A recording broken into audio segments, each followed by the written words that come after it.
সুপ্রিয় দর্শক, আসসালামু আলাইকুম। নিউজ 24 এর আজকের সর্বশেষ সংবাদে আপনাদের সবাইকে স্বাগতম। প্রথমেই জানিয়ে দিচ্ছি সংবাদ শিরোনাম।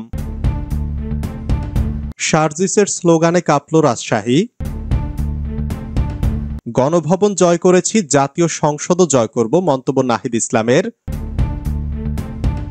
সাংবাদিকদের নয়, বসুন্ধরা মিডিয়াকেই হুমকি দিয়েছি, মন্তব্য হাসনাত আব্দুল্লাহর।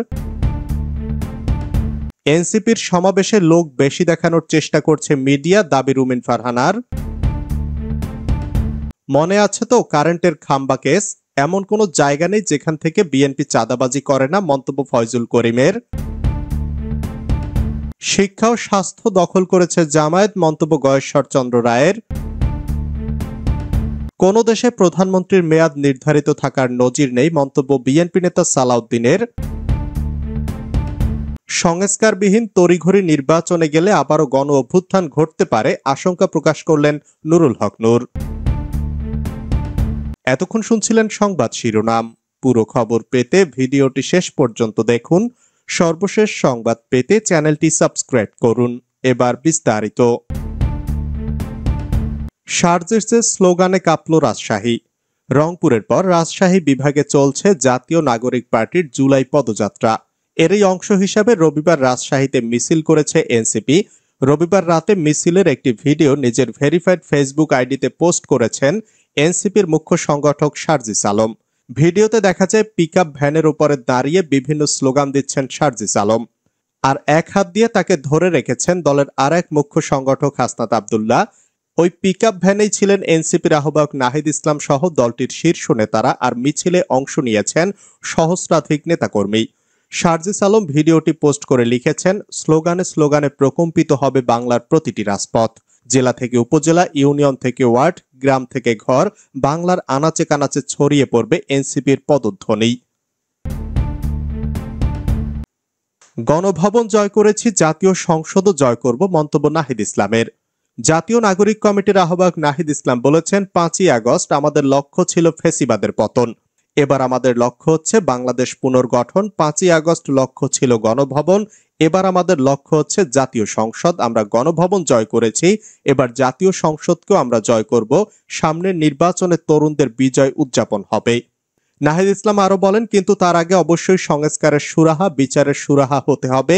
খুনি হাসিনার বিচার আমরা দেখতে চাই, সংস্কার দেখতে চাই, নতুন সংবিধান দেখতে চাই। এই প্রজন্ম বাংলাদেশের জনগণের কাছে প্রতিশ্রুতি দিচ্ছে একটি নতুন গণতান্ত্রিক সংবিধান।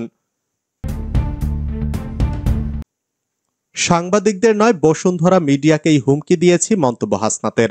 রাজশাহীতে সাংবাদিকদের হুমকি দেওয়ার পর এবার দেশের শীর্ষস্থানীয় মিডিয়া গ্রুপ বসুন্ধরা মিডিয়াকেও হুমকি দিলেন জাতীয় নাগরিক পার্টির দক্ষিণাঞ্চলের মুখ্য সংগঠক হাসনাত আব্দুল্লাহ।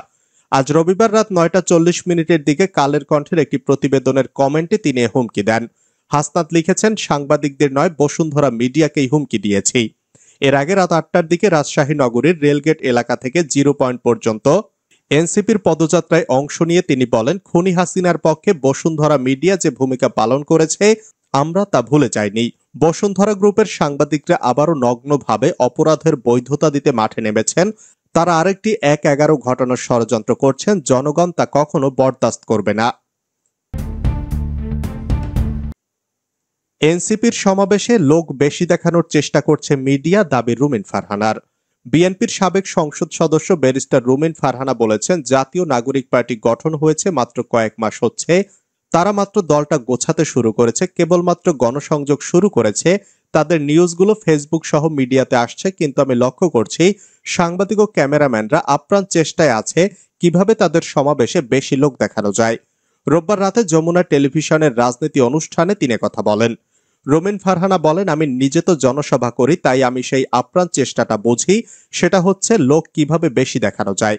ক্যামেরাটা এমন ভাবে অ্যাঙ্গেল করবেন এবং ফোকাস দেবেন যাতে মনে হবে অগণিত মাথা, কিন্তু আসলে মাথার সংখ্যা ততটা নয়। লোকদের পেছনের রিকশাগুলোও দেখা যায়।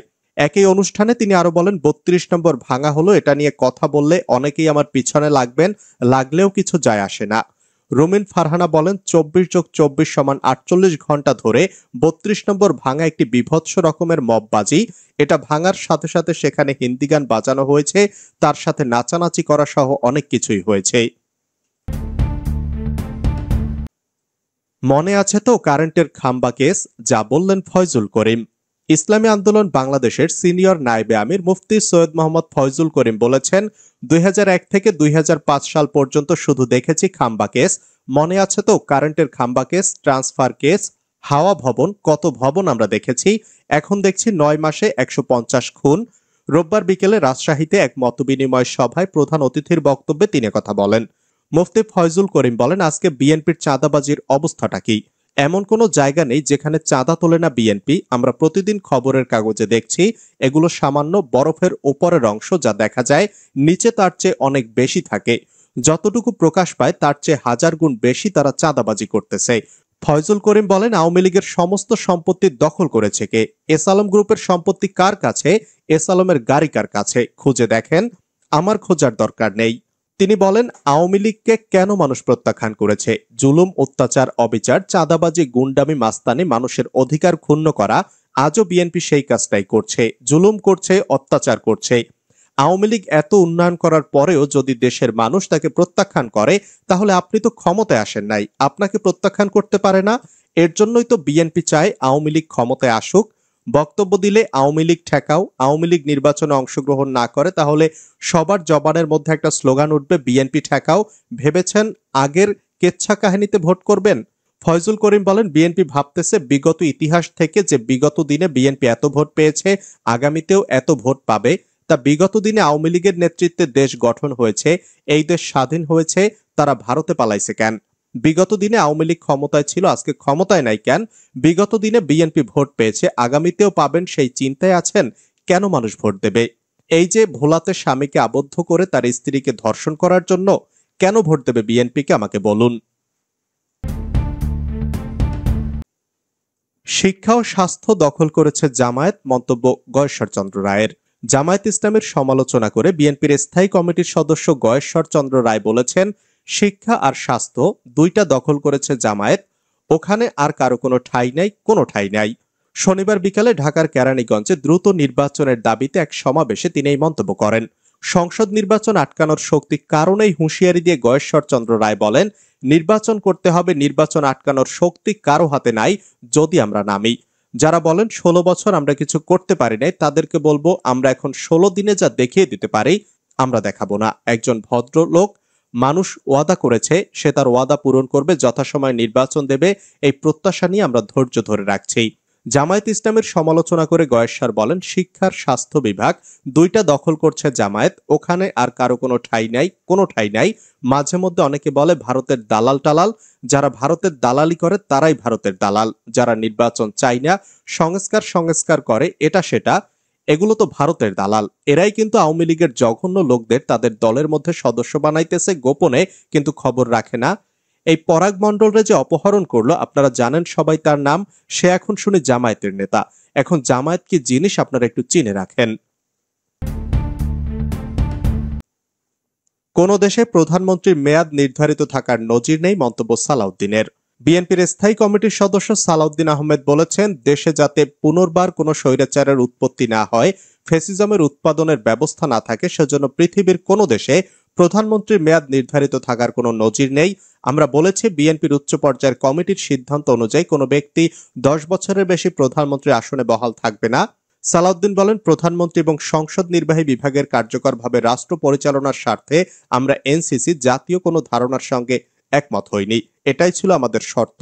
আমরা আশা করি একটা ঐকমত্যে পৌঁছাতে পারবো। আলাপ আলোচনা হচ্ছে, তবে দীর্ঘ আলোচনা কাম্য নয়। সংস্কারবিহীন তড়িঘড়ি নির্বাচনে গেলে আবারও গণ অভ্যুত্থান ঘটতে পারে, আশঙ্কা প্রকাশ করলেন নুরুল হক নূর। সংস্কার না করে তড়িঘড়ি করে নির্বাচনে গেলে দেশে আবারও গণ অভ্যুত্থান ঘটতে পারে বলে মন্তব্য করেছেন গণ অধিকার পরিষদের সভাপতি নুরুল হক নূর। নূর বলেন, জাতীয় ঐক্যের মাধ্যমে নিরাপত্তাকে সুসংহত করা যেতে পারে। জাতীয় নিরাপত্তার জন্য বারবার যেসব আলোচনায় আসছে, যেমন পার্বত্য চট্টগ্রাম, দেশ স্বাধীনের পর থেকে ওই অঞ্চলে অস্থিরতা দেখে আসছি, ৫০ বছরও সেটা নিরসন করতে পারেনি। গণ অধিকার পরিষদের সভাপতি বলেন, সরকার পরিবর্তনের সঙ্গে সঙ্গে প্রতিবেশী কিংবা পররাষ্ট্র নীতিও পরিবর্তন হয়, সুতরাং আমাদের এখানে একমত হতে হবে কোন কোন জায়গায় ঐক্য থাকবে। নূর বলেন, পতিত স্বৈরাচার আওয়ামী লীগের রাজনীতিতে কামব্যাক না করার প্রশ্নে সবাইকে পরিষ্কারভাবে অবস্থান নিতে হবে, অন্যথায় তারা কিন্তু বিদেশি শক্তির সঙ্গে ষড়যন্ত্র করে দেশকে অস্থিরতার দিকে নিয়ে যাবে।